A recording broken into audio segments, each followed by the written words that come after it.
Tales from the Riverbank, Episode 5, Bend Your Pyrenees.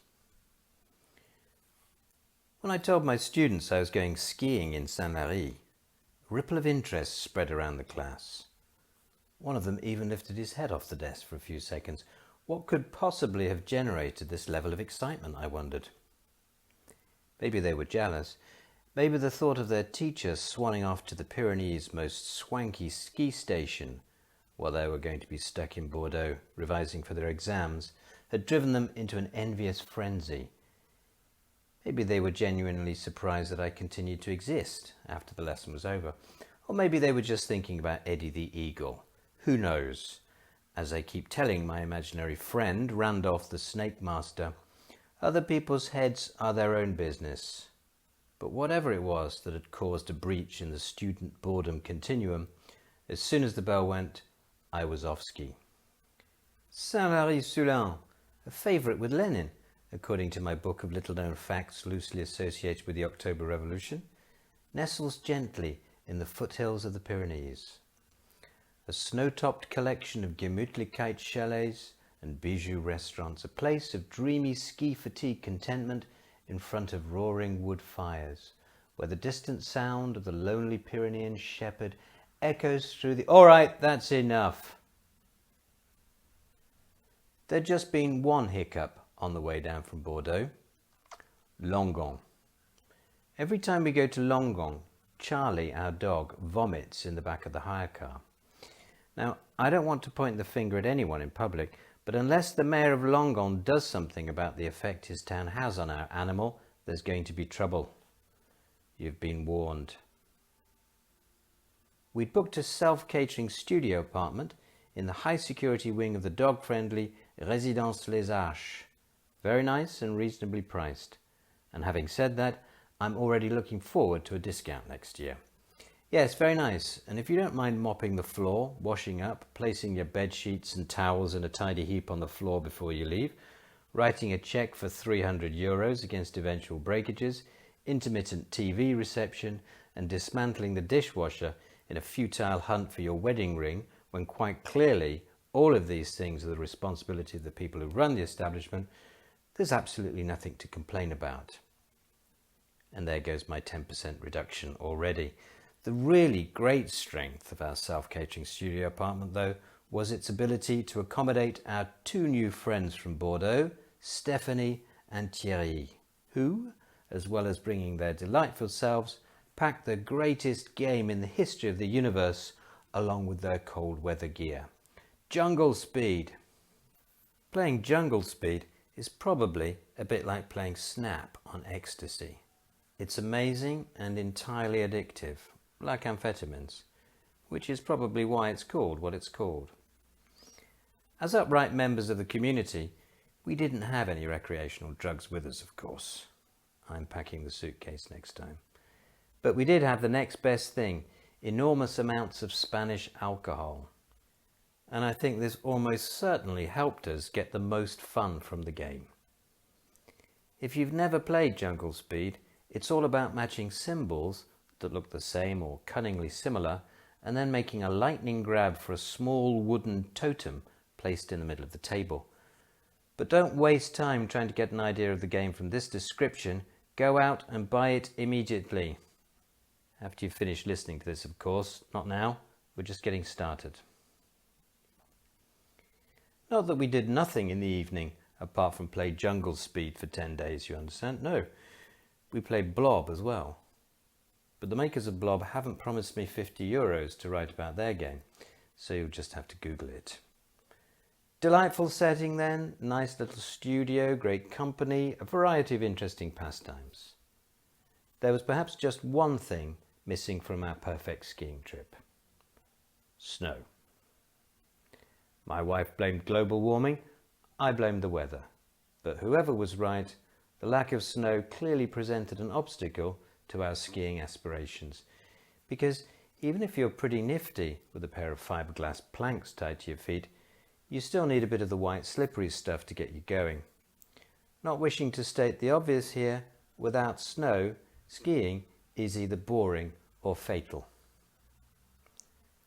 All was not lost, however, because as well as being swanky, Saint-Lary is equipped with a superabundance of snow cannons.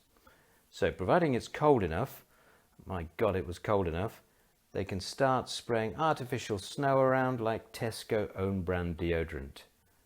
And largely unprompted by the baying crowd of expectant skiers milling angrily around the lift turnstiles, that's exactly what the nice people who work for the resort started doing. As soon as lunch was over, they hurried slowly up to the piste and cranked their cannons into action with a postprandial fury rarely seen on the French mainland. We weren't far behind them, of course, braving the patchy slopes and the reassuring sight of the helicopter rescue teams practicing their emergency evacuation drills. At last, we were off. The wind in your hair. Must remember not to leave my hat on the chairlift. The rush of cold air on your skin. Must get the zip fixed on my salopettes. The pain in your coccyx. Must learn to turn corners. Because while my wife's skiing, perfected as it was in the Armenian pioneer camps, might be described as elegant, mine is essentially functional. I get by. I get down. But in a place like Saint-Lary, the level of your skiing, mostly horizontal in my case, is not a problem.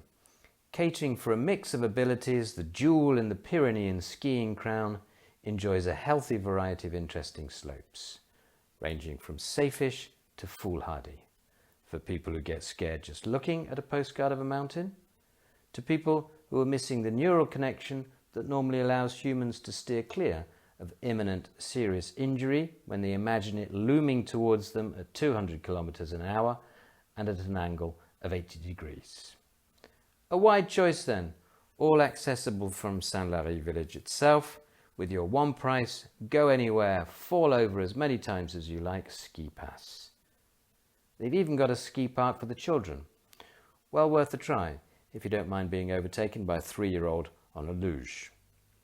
And the ultimate draw, Spain, with its rich cultural heritage and shops packed full of cheap drink and cigarettes, is just a short van drive away. One thing though, if you did want to be picky, they don't really have enough activities for dogs. After you've had a go at urine snow painting, posed for a photograph with the huskies and the sled, been savaged within an inch of your life by an enormous Pyrenean mountain dog, there's not a lot to keep the canine members of your party occupied. So it was really for Charlie's sake that we decided to come home to Bordeaux at the end of our holiday as planned, and not live out our lives as seasonal snow cannon operatives after all. And I suppose on reflection, coming home wasn't quite as painful as it might have been. Certainly not as painful as landing on an upturned ski pole, that's for sure. Why not? Well, because I'd managed to pick up some very impressive winter sport injuries to boast about to my green-eyed stay-at-home students when I got back to work. The 5-inch scars on each hand, for example, that my wife had inflicted on me during a desperate struggle for the jungle speed totem, became the result of a nighttime encounter with one of the few remaining Pyrenean snow leopards. The sprained wrist, sustained as I struggled to keep the car in a straight line while reaching into the back seat to stop Charlie throwing up on my new ski jacket, was transformed into a daring-do account of the rescue of a fellow off-piste skier trapped by a sudden avalanche.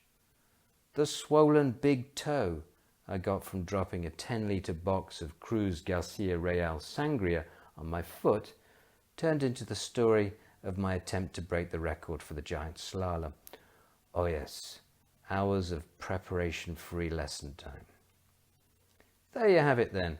If you want a good time and great stories to tell, never mind the Alps, pack yourself off to the Pyrenees for your winter break. And of the available resorts, Saint-Lary is the place to be and to be seen. But check the weather reports before you set off.